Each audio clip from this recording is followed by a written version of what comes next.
MH1 news में आप सबका स्वागत है। केंद्रीय बजट आ चुका है और जो चार्टर्ड अकाउंटेंट हमारे साथ इस वक्त मौजूद हैं, अनिल कक्कड़ व कार्तिक मित्तल, इनसे बातचीत करेंगे क्योंकि आम जनता के लिए ये बजट कैसा है, इसमें क्या है, यूथ के लिए क्या है, हरियाणा पंजाब को क्या इसमें विशेष रूप से मिला, इनकी नज़र क्योंकि बजट पर बारीकी से रहती है। बातचीत करेंगे। कार्तिक जी, जिस प्रकार से ये बजट आया, इसको आप किस प्रकार से देखते हैं और क्या इसमें नयापन नज़र आया? गवर्नमेंट का ये पहला बजट था नई सरकार का, तो गवर्नमेंट ने ज़्यादा मोटिव अपना दिया है खर्चे पे कि लोग ज़्यादा खर्चा करें। मान लो गवर्नमेंट कैपिटल एक्सपेंडिचर ही 11 लाख करोड़ का है जी, तो गवर्नमेंट चाहती है कि लोग ज़्यादा से ज़्यादा खर्चा करें। लोगों के पास टैक्स सेविंग इतनी नहीं दी गवर्नमेंट ने इस बजट में, मात्र 17,500 की टैक्स सेविंग दी है गवर्नमेंट ने, जो कि कुछ रियायत है लोगों के लिए, बट जितना हम सोच रहे थे मिलनी चाहिए उतनी नहीं मिली है। 17,500 की राहत, हाँ जी। ये कैसे आम आदमी को समझाना हो तो कैसे समझाएंगे, वो सरल भाषा में बताइए। अगर किसी की सैलरी पहले 15 लाख थी, वो तकरीबन 1 लाख टैक्स पे कर रहे थे हम सैलरी पे, अब वो 87,000 कुछ टैक्स पे करेंगे, 83,000 कुछ टैक्स पे करेंगे, तो उनको टैक्स में बच गया है। उसमें आपकी इनकम पे टैक्स अब कम जाएगा 17,500 का, जबकि पहले ज़्यादा टैक्स जा रहा था, अब टैक्स कम जाएगा उसके ऊपर।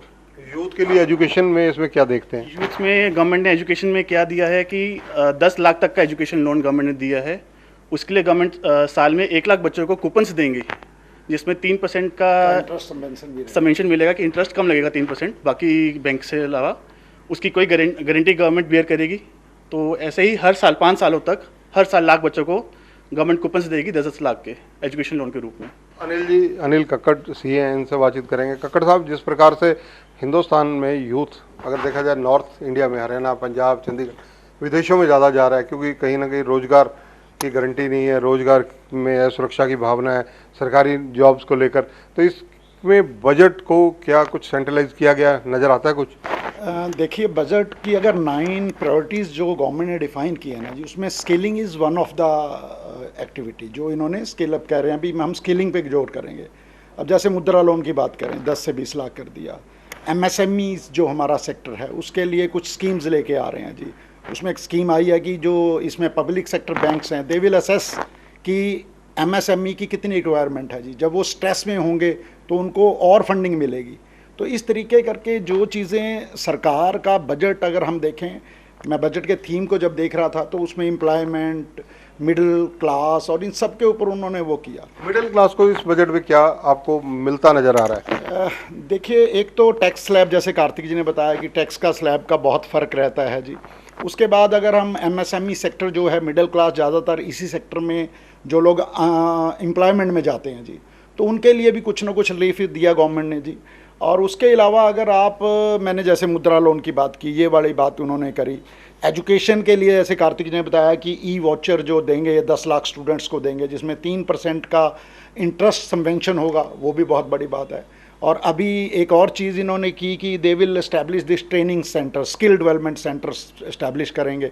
तो गवर्नमेंट का देखिए, बजट जो कभी भी बजट जब आता है जी, हर सरकार बजट पेश करती है, उसके बाद बजट के ऊपर इम्प्लीमेंटेशन कैसी रहती है उसका फ़र्क होता है, but it shows the vision of the government जी। हरियाणा, पंजाब या केंद्र शासित राज्य चंडीगढ़, सिटी ब्यूटीफुल चंडीगढ़, इसको कोई विशेष चीज़ मिलती नज़र आ रही है बजट में? देखिए, अभी तो वो बजट आए ही आधा घंटा हुआ है जी। अभी इसका ड्राफ्ट आएगा, जिस ड्राफ्ट को हम सब लोग स्टडी करते हैं जी। तो जब ये ओवरऑल बजट को, जब ये जितनी भी स्कीम्स आई इसमें, जैसे अभी आंध्र प्रदेश को इन्होंने वो किया, असम को किया, फिशरी के लिए अभी कुछ एक्साइज ड्यूटी कम की। अभी आप देखो कि गोल्ड के ऊपर इंपोर्ट ड्यूटी इन्होंने कम की। सिल्वर, इसका क्या प्रभाव रहेगा गोल्ड और चांदी पर?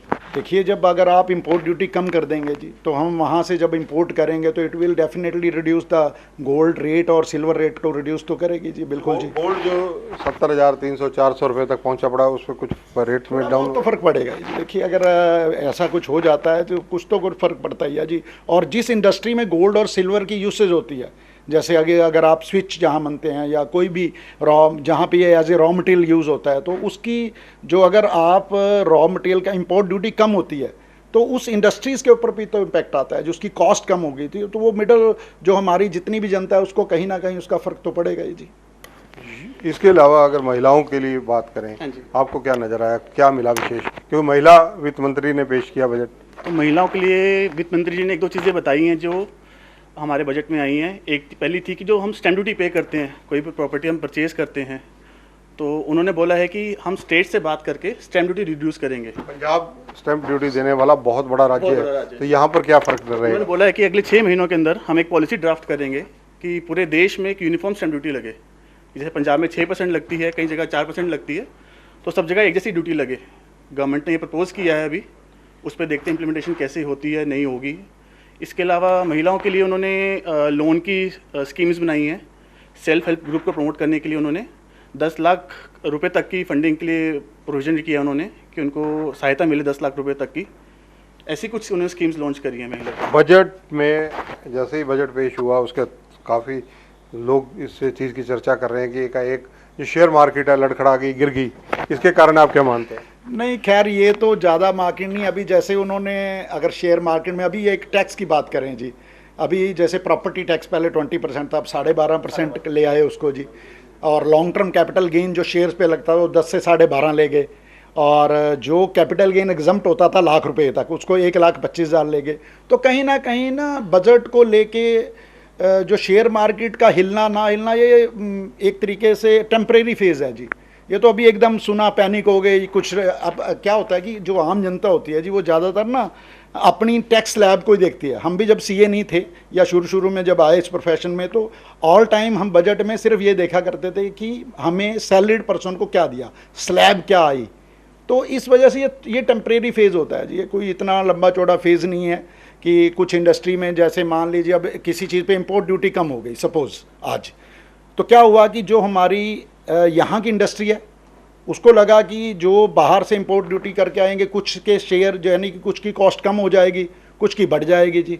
तो ये ओवरऑल इम्पैक्ट ऐसे ही रहता है जी सारी चीज़ों का। धन्यवाद। तो देखिए, आप जो वित्तीय विशेषज्ञ हैं वो क्या इस मामले में मानते हैं, हम उनके जो अनुभव और जो अभी तक के उनकी गणना है इस मामले में वो अपने दर्शकों तक पहुंचा रहे हैं, ताकि आम आदमी सरल भाषा में ये जान सके कि इस बजट में उनके लिए क्या है। कैमरामैन जितेंद्र हंस के साथ चंद्रशेखर धरनी, MH1 न्यूज़, चंडीगढ़।